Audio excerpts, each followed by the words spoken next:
இலங்கை மக்களுக்கு மீண்டும் ஒரு பேரிடியான செய்தியை, அதிர்ச்சிகரமான செய்தியை இலங்கை அரசாங்கம் நேற்று நள்ளிரவு வெளியிட்டிருக்கிறது.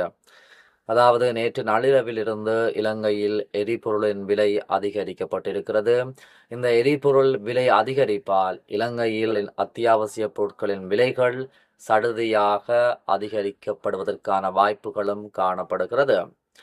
இலங்கை பொருளாதார நெருக்கடிக்குள் சிக்கி தவித்துக் கொண்டிருக்கின்ற இந்த காலகட்டத்தில் அதிலிருந்து மீள்வதற்காக பல்வேறு முயற்சிகள் மேற்கொள்ளப்பட்டு வருகின்ற இந்த காலகட்டத்தில் மத்திய கிழக்கு நாட்டில் இடம்பெற்று வருகின்ற யுத்தம் இலங்கை போன்ற ஒரு பொருளாதார நெருக்கடியில் இருந்து மீண்டெழ துடிக்கும் நாட்டிற்கு ஒரு பலத்த அடியாகவே பார்க்கப்படுகிறது. அந்த வகையில் ஹோர்முஸ் ஜலசந்தியை ஈரான் தொடர்ந்து மூடி வைத்திருப்பதால் கப்பல்களுடைய வரத்து முடக்கப்பட்டிருக்கிறது.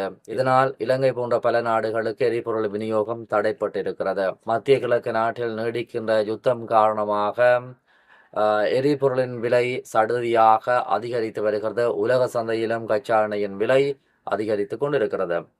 அந்த வகையில் இலங்கையில் சடுதியாக இந்த எரிபொருட்களின் விலைகள் அதிகரிக்கப்படுகிறது. எரிபொருட்களின் விலைகள் அதிகரிக்கப்பட்டால் ஏனைய அத்தியாவசிய பொருட்களின் விலைகளையும் அதிகரித்தே ஆக வேண்டும். தற்போது இலங்கை மக்கள் ஒரு பாரிய நெருக்கடிக்குள் தள்ளப்பட்டு வருகிறார்கள். விலைவாசியால் கடும் நெருக்கடிக்குள் ஏற்கனவே சிக்கி தவித்துக் கொண்டிருக்கின்ற இலங்கை மக்களுக்கு தற்போது சொற்ப நாட்களுக்குள் இந்த மேலும் அதிகரித்திருக்கின்ற இந்த எரிபொருள் விலை மீண்டும் ஒரு பாரிய நெருக்கடியை ஏற்படுத்தி இருக்கிறது. அந்த வகையில் நேற்றைய தினம் நள்ளிரவு வெளியிடப்பட்ட அறிவித்தலின்படி ஒக்டேன் 92 ரக பெட்ரோல் 12 ரூபாயால் அதிகரிக்கப்பட்டு ஒரு லிட்டரின் புதிய விலை 410 ரூபாவாக உயர்வடைந்திருக்கிறது.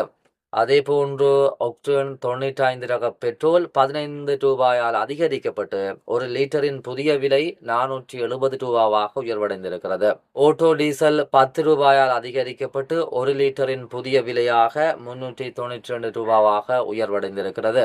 மேலும் சூப்பர் டீசல் 15 ரூபாயால் அதிகரிக்கப்பட்டு அதன் ஒரு லிட்டரின் புதிய விலை 458 ரூபாவாகவும் உயர்வடைந்திருக்கிறது.